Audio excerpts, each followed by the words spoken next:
বিরিয়ানি পছন্দ করে না এমন মানুষ কিন্তু খুঁজে পাওয়া যাবে না। তো হ্যালো ভিউয়ার্স, আসসালামু আলাইকুম, কেমন আছেন সবাই?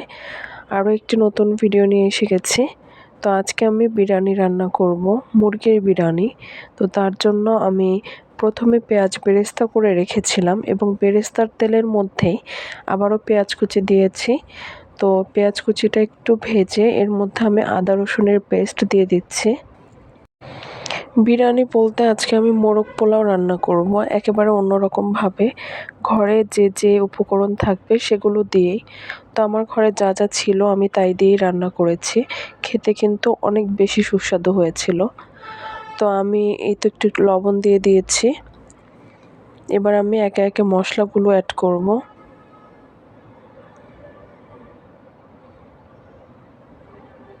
আমি আবারও একটু আদা বাটার সাথে পেঁয়াজ বাটা, রসুন বাটাও দিয়েছি। তো এখন আমি গুঁড়া মশলাগুলো দিচ্ছি। একটু হলুদের গুঁড়া, একটু মরিচের গুঁড়া, একটু ধনিয়ার গুঁড়া দিয়েছি। তো আমি খুব ভালো করে নাড়ছি যেন মশলাটা নিচের দিকে লেগে না যায়। যে কোনো রান্নাতেই যদি মশলা নিচের দিকে পোড়া লেগে যায় তাহলে কিন্তু রান্নায় পোড়া গন্ধ চলে আসে, খেতে কিন্তু তখন ভালো লাগে না। এই জন্য আমি বারবার নাড়ছি, একটু কিন্তু পানিও দিয়েছি যেন মশলাগুলো পুড়ে না যায়। আর যে কোনো রান্নায় মেন হচ্ছে কষানো। আপনি যত ভালো কষাতে পারবেন আপনার রান্নাও অত বেশি ভালো হবে।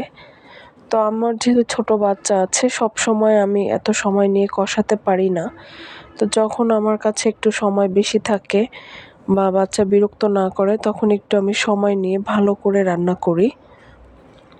তো এখানে আমি একটু কিছু গরম মশলাও দিয়ে দিয়েছি, যেমন এলাচ, তেজপাতা, দারচিনি সব কিছু দিয়েছি।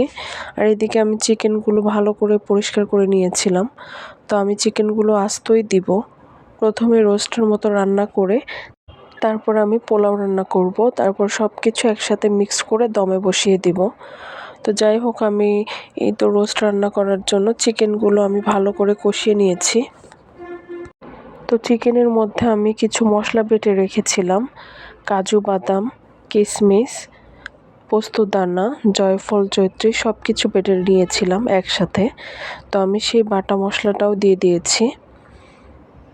তো এখন আমি ভালো করে চিকেনটা কষিয়ে নিব, এই জন্য একটা ঢাকনা দিয়ে দিব।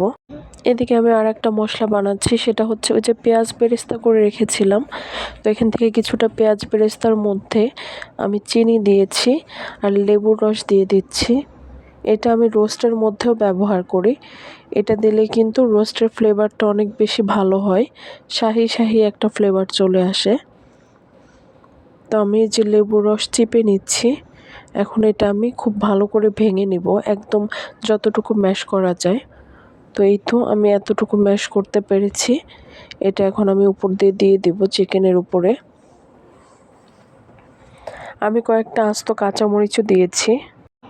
কাঁচামরিচ চিড়ে দিলে ঝালটা বের হয়ে আসবে, এই জন্য আমি আস্তাই দিয়েছি।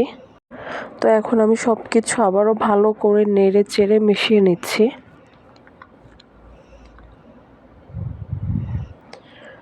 একেবারে রোস্টের মতো করে আমি রান্না করব। অনেক ভালো করে চিকেনটা কষিয়ে অনেক সময় নিয়ে তারপর রান্না করবেন। চিকেনের মধ্যে আমি কিন্তু কোনো রকম পানি দেব না, এই জন্য এই যে দুধ আমি রেডি করে রেখেছি। তো যখন এই যে পানি আমার শুকিয়ে আসছে, এখন আমি দুধটা দিয়ে দিব। পানির বদলে দুধটা দিয়ে আমি চিকেন রান্না করব।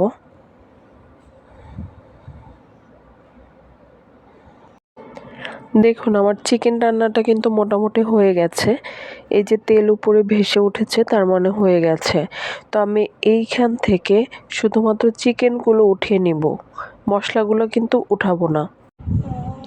তো আমি চিকেনগুলো আমার উঠানো হয়ে গেছে। এখন এই যে মশলাগুলো যে রয়েছে, এই মশলার মধ্যেই আমি আগে থেকেই চাল ভালো করে ধুয়ে রেখেছি, সেই চালটা আমি এর মধ্যে দিয়ে দিব।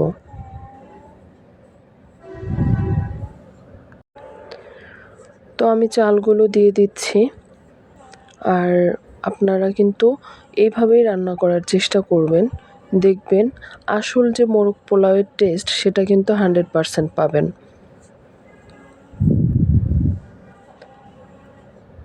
তো আমি চালগুলো দিয়ে আমি অনেক সময় নিয়ে অনেকক্ষণ ভেজে নিব, একদম ভালো করে ভেজে নিব। যখন দেখবেন একটু ভাজা ভাজা হয়ে গেছে, এ পর্যায়ে আপনারা পানিটা পরিমাপ অনুযায়ী ব্যবহার করবেন। পোলাও অথবা তেহারি যে কোনো রান্নাতে আমি পানিটা কিন্তু মেপে তারপর রান্না করি। পানিটা যদি আপনাদের মাপা থাকে তাহলে কিন্তু নরম হয়ে যাবার ভয় থাকবে না। তো আমি এখানে একটু দুধও দিয়ে দিয়েছিলাম। দুধের যে মিশ্রণটা আমি গুলিয়ে রেখেছিলাম সেখান থেকে কিছুটা দুধ আমি এখানে দিয়ে দিয়েছি। তো সব মিলিয়ে বুঝতেই পারছেন আসলে রান্নাটা কতটা সুন্দর হবে বা কতটা টেস্টি হবে। আমি যে উপকরণগুলো ব্যবহার করেছি সবগুলোই আসলে খুবই রান্নায় স্বাদ বাড়িয়ে দেয়। তো যাই হোক, এই যে আমার মোটামুটি পানিটা টেনে এসেছে।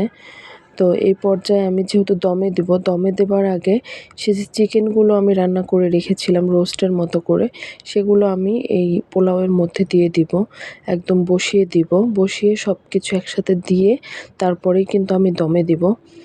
তো আসলে অথেন্টিকভাবে যদি আপনারা মোরগ পোলাও রান্না করতে চান তাহলে এই প্রক্রিয়াটাই কিন্তু ফলো করতে হবে।